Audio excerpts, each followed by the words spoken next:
Olá, tudo bem? Desejo que sim. Eu me chamo Maurício e queria compartilhar com você, que está vendo este vídeo, a palavra de Deus. Eu tenho o costume de lê-la e gravar em áudio para, após fazer a leitura, ficar ouvindo, recebendo da parte do Senhor os detalhes, as revelações. E eu queria compartilhar com você. Se você gostar desse conteúdo, dê o seu like, faça o seu comentário e nos ajude a propagar a palavra de Deus. Vamos começar pela carta de Paulo aos Romanos, uma carta muito especial que nos dá um pouco ou muito daquilo que Deus tem para mim e para a sua vida. Paulo foi um servo separado pelo próprio Senhor Jesus, né? Ele estava em perseguição, com a tal autorização em carta, perseguindo o povo de Deus. Mas o Senhor Jesus viu nele potencial para ser muito usado. Paulo era um homem muito estudado, muito preparado, muito bem informado daquilo que era a lei, as leis, né, de Moisés, os primeiros escritos. Então Paulo achava que o Senhor Jesus era um falso profeta, uma farsa, até que o Senhor Jesus se revela a ele, né? Nós sabemos a história que ele recebeu sobre si um clarão muito forte e uma voz falou ao seu coração, aos seus ouvidos: Saulo, Saulo, por que me persegues? Então Saulo ele fica cego e pergunta: Senhor, quem tu és? Né? Então ali começou a experiência de Paulo, que foi batizado com o novo nome de Paulo. Então vamos lá, vamos ler a carta e depois a gente comenta um pouco mais, porque às vezes a gente tem ciência daquilo que está falando, mas não consegue se expressar bem, os irmãos me perdoem, mas nós vamos conseguir se entender. Vamos lá, carta de Paulo aos Romanos. Vamos ser bem breves, tá? Bom, epístola do apóstolo Paulo aos Romanos. Prefácio e saudação. Paulo, servo de Jesus Cristo, chamado para apóstolo, separado para o Evangelho de Deus, o qual antes havia prometido pelos seus profetas. Quem havia prometido? O próprio Pai, o Deus Criador. Né? Olha, ele diz assim, ó, no verso 2, ó, o qual antes havia prometido pelos seus profetas. Deus falava pelos profetas. E Deus falou acerca do tempo de Paulo, ou seja, daquilo que Jesus viria a fazer por nós, o qual antes havia prometido pelos seus profetas nas Santas Escrituras acerca de seu filho, tá vendo? Que nasceu da descendência de Davi, segundo a carne. Olha, irmãos, Deus fez várias promessas a Davi no Antigo Testamento de que o seu reino não teria fim, ou seja, que sempre haveria alguém para tomar o lugar daqueles que haviam passado, morrido. Então, muitos foram os filhos de Davi que assentaram no seu reino, que sucederam a Davi. Porém, aqui especificamente, o Senhor Deus está falando através de Paulo que viria o Messias, ou seja, aquele que tornaria o reino de Davi um reino eterno. Oh glória, filho de Davi, o filho da promessa, o Deus encarnado, o Deus Filho encarnado. Vamos continuar lendo para a gente entender melhor. Acerca de seu filho que nasceu da descendência de Davi segundo a carne. Glória a Deus. Declarado Filho de Deus em poder. Por quê? Porque o Espírito na Virgem, Deus Pai gerando seu Filho através de uma Virgem. Isso aqui é um mistério que precisa ser muito estudado, examinado para a gente entender. Isso aqui é uma profecia de Isaías, o qual Isaías disse que a Virgem daria um filho e que esse filho seria o Messias, o Deus conosco, Emmanuel, o Príncipe da Paz, que aponta para o Senhor Jesus, o qual ali foi consumado ali a profecia, ou seja, o tempo profético de Jesus, no seu tempo, como homem, cumprindo a promessa de Deus feita a Isaías, através de Isaías, ao povo de Israel. Só que isso aí ficou preso, prometido, agraciado só a Israel? Não. através das falhas, da incredulidade, das desobediências, né, de Israel, dos judeus, o Senhor Deus ele começou a abrir a porta para demais povos, demais nações. Por quê? Para quê? Qual o propósito? Amor, gente. O amor de Deus excede todo entendimento. Nós que não merecíamos, gentios, a igreja gentílica, agora passa a ter esse direito ao crer, ao se converter, ao se arrepender. Todos nós temos esse direito diante de Deus, esta bênção, essa herança. Mas é preciso o quê? É preciso que seja isso gerado pela fé. O que é fé? Fé é algo que você não vê, mas crê com toda certeza. Mas como que a fé vai vir adentrar na nossa mente, ao nosso ser, ao nosso interior? Através de ouvir a palavra de Deus, o ensinamento. A fé vem pelo ouvir e ouvir a palavra de Deus. Aí lá em Provérbios fala assim, a boca fala do que está cheio o coração. Se o seu coração estiver cheio de entendimento da palavra de Deus, né? Se o seu coração tiver pelo menos o desejo e você tomar a atitude de vir a palavra de Deus, examinar, começar a entender, a receber do Espírito Santo de Deus as revelações, nós vamos nos tornar as pessoas mais felizes desse planeta. Tanto quanto aqueles que já dormem, tanto quanto os que vivem no nosso tempo, tanto quantos haverão de vir a crer. Porque é unidade. Deus ele não é excelente para uns e pouco excelente para outros. Deus ele é excelente a um povo que se chama pelo nome do Senhor Jesus. Amém? Vamos continuar a leitura, porque a gente começa a receber de Deus as revelações, os tesouros escondidos que está na palavra. Isso aqui é um universo de Deus, gente. Isso aqui é um manual do céu. Amém? É um manual do céu. Aqui nós temos todas as nossas dúvidas do nosso tempo tiradas. Há coisas que nós vamos entender só na eternidade com o Pai. O Pai vai nos explicar, o Senhor Jesus vai nos explicar, o Espírito Santo vai estar ao nosso lado. Para sempre Ele estará a tirar toda a nossa dúvida. Em todo tempo nós vamos ver que Deus sempre foi bom, gente. Deus sempre foi bom, Deus é bom, Deus permanecerá para sempre bom. Nós somos criaturas feitas por Ele. Nós não podemos querer ser maior ou mais inteligente que Deus. É Deus quem nos dá o discernimento, a sabedoria, o entendimento. É que nos revela tudo quanto precisamos. Nós, como nascemos, nós não sabíamos de nada. Nossos pais nos ensinaram a falar, a nos alimentar, a andar. Mas vocês acham que quem ensinou os nossos pais? Foi o nosso Criador. Nosso primeiro pai, nós cremos pela fé que foi Adão e Eva. Amém? Adão e Eva, primeiros pais. E de lá para cá, gente, multidões e multidões, né? Renascimentos, e morte e renascimento. Então, hoje o nosso pai na fé é o Abraão, né? O Senhor Abraão. O Senhor Deus de Abraão, o Senhor Deus de Isaac, o Senhor Deus de Jacó. Ai, gente, é tanta coisa para entender. E é tão fácil quando a gente se dedica, quando a gente se prende, quando a gente se separa para a palavra de Deus. Fica fácil. Agora, você só não vem me perguntar coisas depois. Eu não sou teólogo, eu tenho pouco estudo. O que eu tenho é o que eu me dedico a tirar, a extrair da palavra de Deus. Então, por favor, hein? Pegue leve. Em nome do Senhor Jesus. Vou continuar a leitura aqui. Versos 4.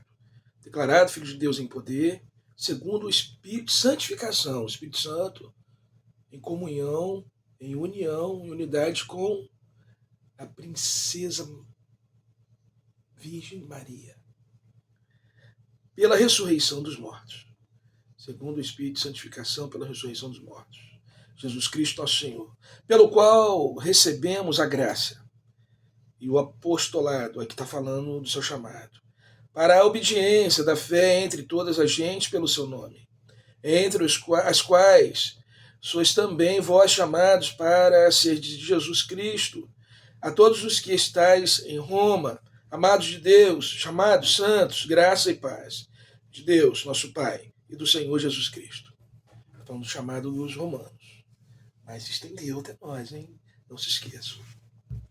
E vai se estender a todos quantos abrirem o coração, deixar o Espírito Santo entrar. Vai se cumprir aquilo que está em Apocalipse, se eu não me engano. Eis que estou à porta e bato. Se alguém abrir a porta, eu entrarei. Cearei com ele, sentarei com ele à mesa, cearei com ele, ele comigo.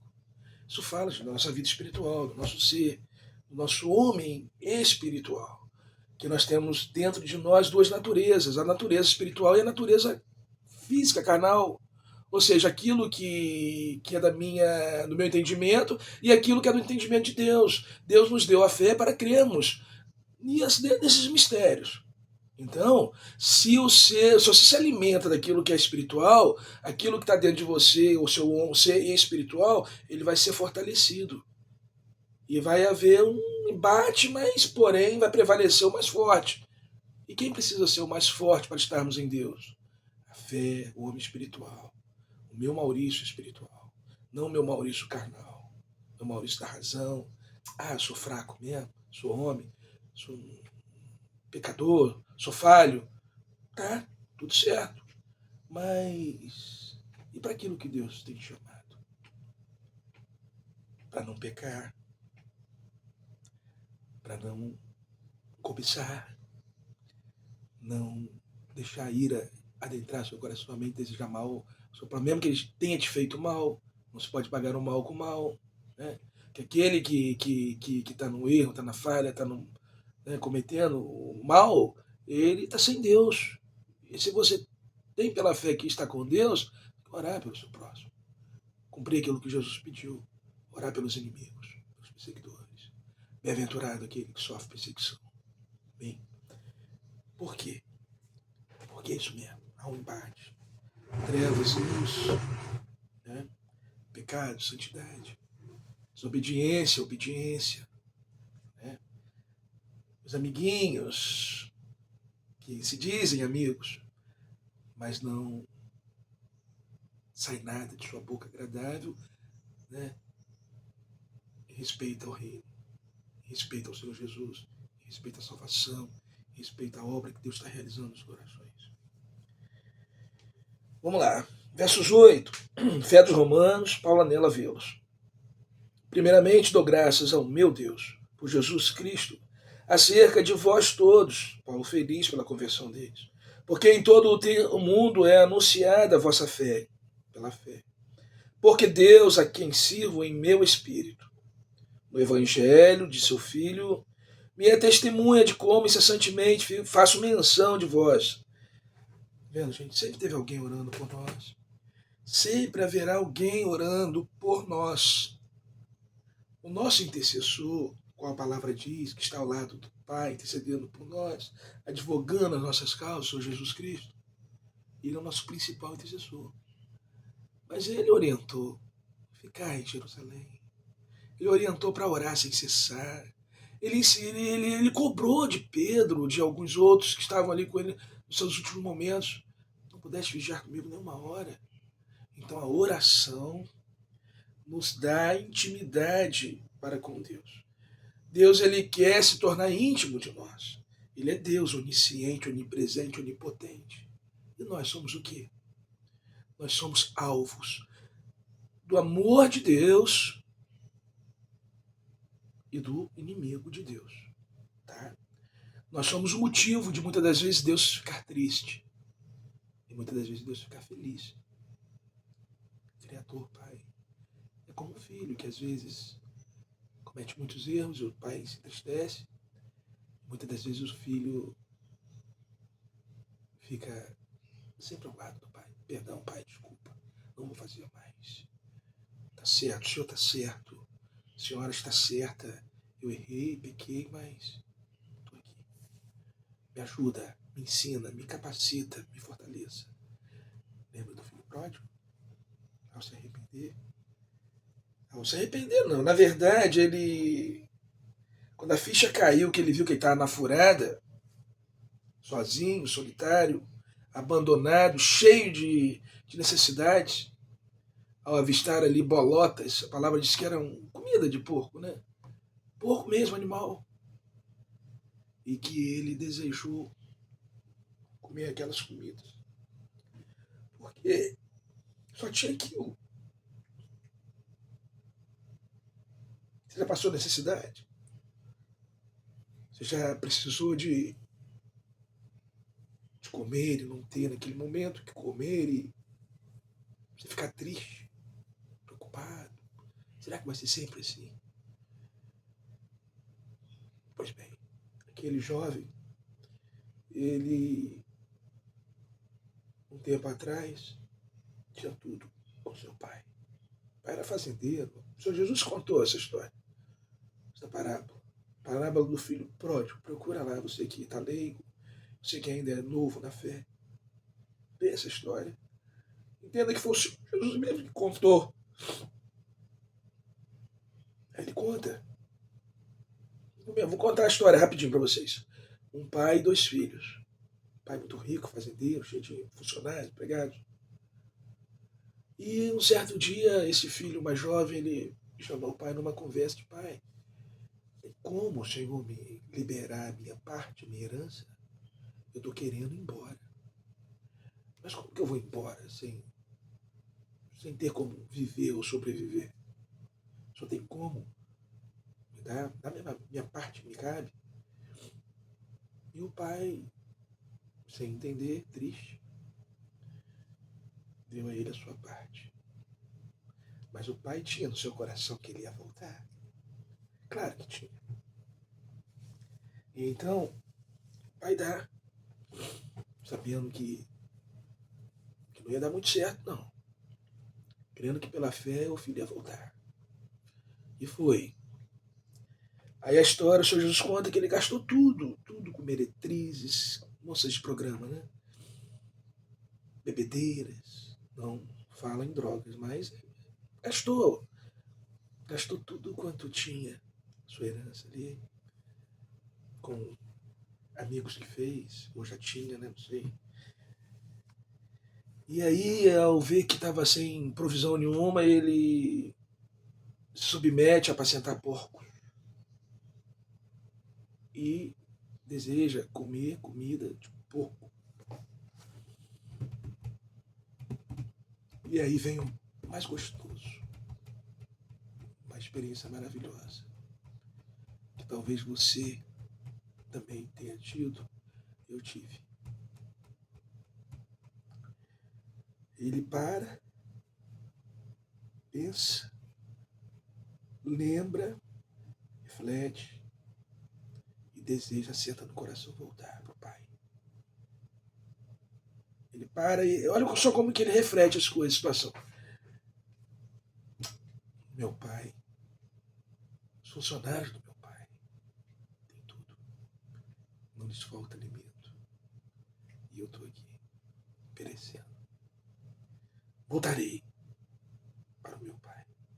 Aí diz quando ele vem para o pai avista longe, o pai corre. E ele diz assim, pai, pequei contra ti, pequei contra o céu. Olha o entendimento dele, discernimento, a humildade, o respeito, o temor. Ali ele estava sendo sincero, ele sempre foi sincero, na verdade, né? E aí quando ele diz assim, pai, aceita-me, pelo menos como um de seus trabalhadores. Aí o pai não deixa de falar mais nada. Chama os seus servos e pede para trazer para ele sandália. Um outro pede para você matar um de suas crias, uma das suas crias ali, para poder fazer uma festa, agradecendo a Deus pelo retorno do seu filho. E o irmão mais novo chega todo ciumado, de longe, ao ver aquela festa, aquele alvoroço, pergunta aos servos, um dos servos, o que está vendo? Ah, o teu irmão voltou. E o teu pai está dando um banquete. Este irmão ciumado, talvez seja tipo dos judeus, Israel. Eu também não sei, né? Não posso também, porque os dois foram criados juntos. E aí o irmão ciumado, poxa pai, sempre estive contigo, nunca me deste como ser ninguém para comer com meus amigos, esse teu filho gastou tudo. Aí eu pai, calma filho, teu irmão estava morto. Vamos alegrar que ele acordou, ele despertou, ele viu, percebeu que não vale a pena. Ele voltou para estar conosco. Vamos nos unir, vamos alegrar juntos. Depois a gente resolve isso. Claro que não, o Senhor Jesus não contou com essas palavras que eu estou passando para vocês. Estou apenas simplificando, ou seja, é natural, tá, gente? Eu não estou acrescentando nada à palavra. Eu só estou falando, passando para vocês de uma forma que fica mais claro, tá? Pelo amor de Deus. Vamos lá. Versos 9.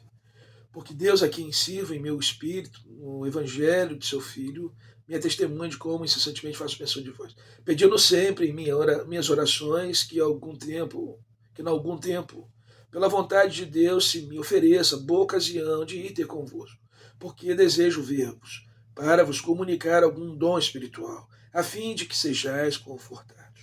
Isto é, para que juntamente convosco eu seja consolado pela fé mútua, assim vossa como minha. Não quero, porém, irmãos, que ignoreis que muitas vezes propus ir ter convosco, mas até agora tenho sido impedido para também ter entre vós algum fruto, como também entre os demais gentios. Eu sou devedor tanto a gregos como a bárbaros, tanto a sábios como a ignorantes.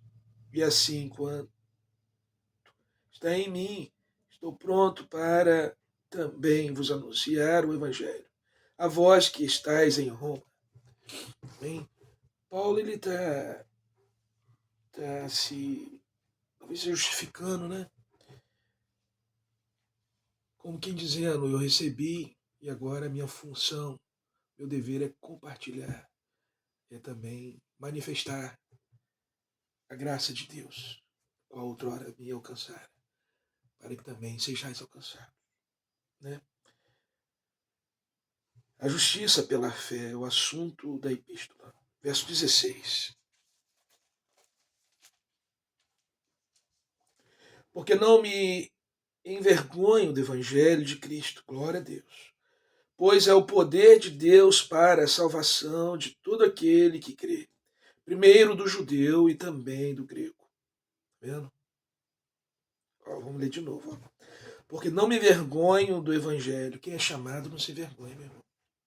O novo convertido é natural, ele às vezes. Novo convertido, tá? Novo na fé. Se envergonhar de algumas situações, exposições.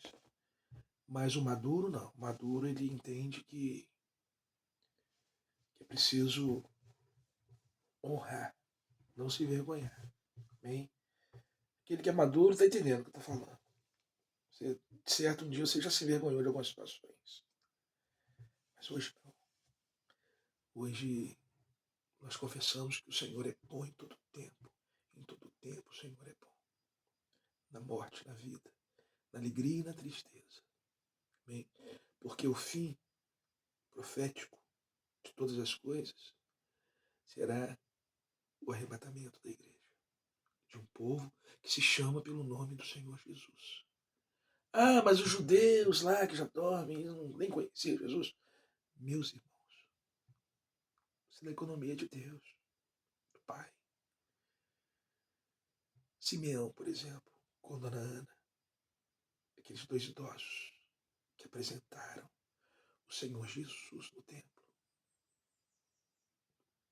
Pare e pense. Eles eram antes de Cristo, correto? Judeus, hebreus, talvez. Tá, isso aí eu já não manjo muito não, porque é tempo, né? Israelitas, hebreus, judeus. São todos mesmo povos. Só que, vamos lá, continuar aqui com Ana e Simeão. Dona Ana, é Ana mesmo, se eu não me engano.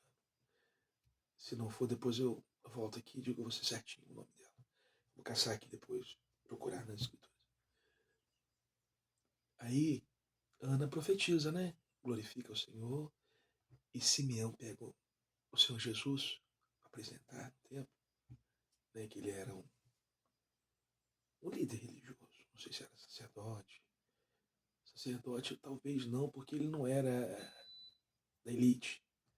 Acho que ele era um homem simples. Pega o Senhor Jesus no colo. Que ele foi impelido ali pelo Espírito. A palavra diz que ele foi pelo Espírito no tempo. Para esse encontro maravilhoso.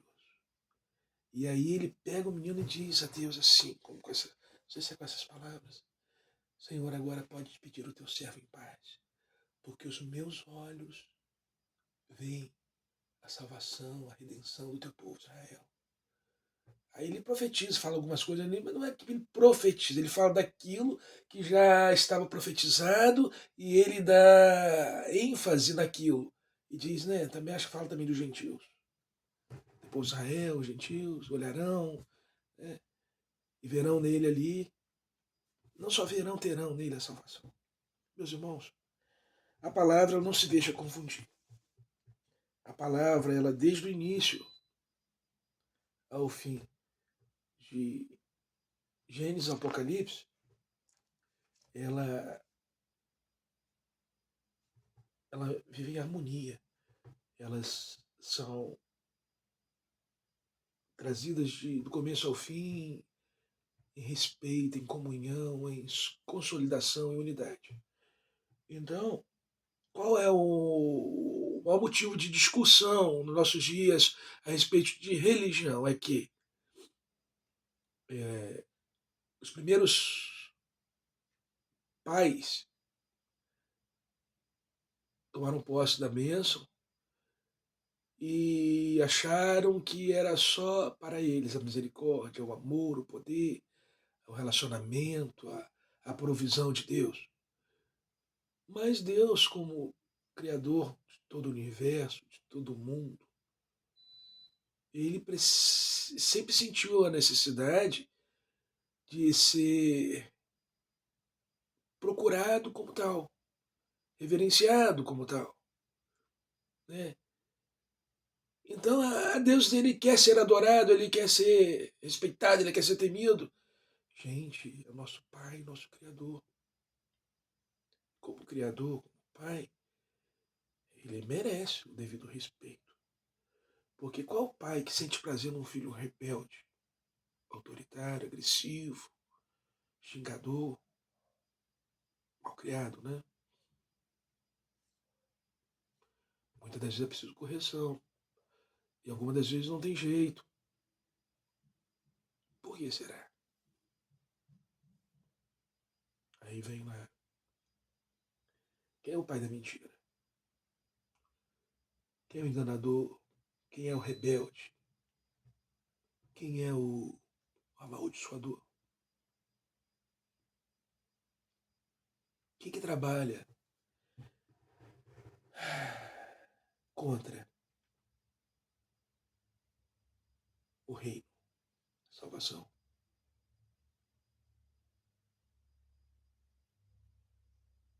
O adversário de Deus? O inimigo de Deus? Nosso adversário, nosso inimigo, se assim podemos dizer, porque se temos a Deus como Pai, como amigo, Criador, o pecado nos enoja, o pecado ainda que nos atraia, não faz bem. A consciência, a fé, ela testifica em nossos corações que não vale a pena. Bom, e um assunto bem polêmico para outra hora, um delicado. Mas vamos continuar? Tá gostando? Bom, né? Estudar, ler, aprender, conversar. Muito bem. Deus abençoe muito a sua vida. Deus te instrua. Deus te capacite. Deus te agracie. Deus te dê todas as munições necessárias para você despertar. Desperta tu que dormes. Levanta-te dentre os mortos e Cristo te iluminará. Isso que o Espírito Santo faz, o ajudador, Deus conosco. Ele nos leva a examinar as Escrituras. E através das Escrituras nós aprendemos quão importante, quão necessário, quão sublime e real, quão doce, inigualável, indispensável, substituível é o amor de Deus, é a palavra de Deus, é o propósito, o plano de salvação para nossas vidas. Creia nisso, meu irmão, minha irmã. Deixa passar tempo, não. O tempo, ele é algo muito necessário, mas perigoso também. Porque daqui a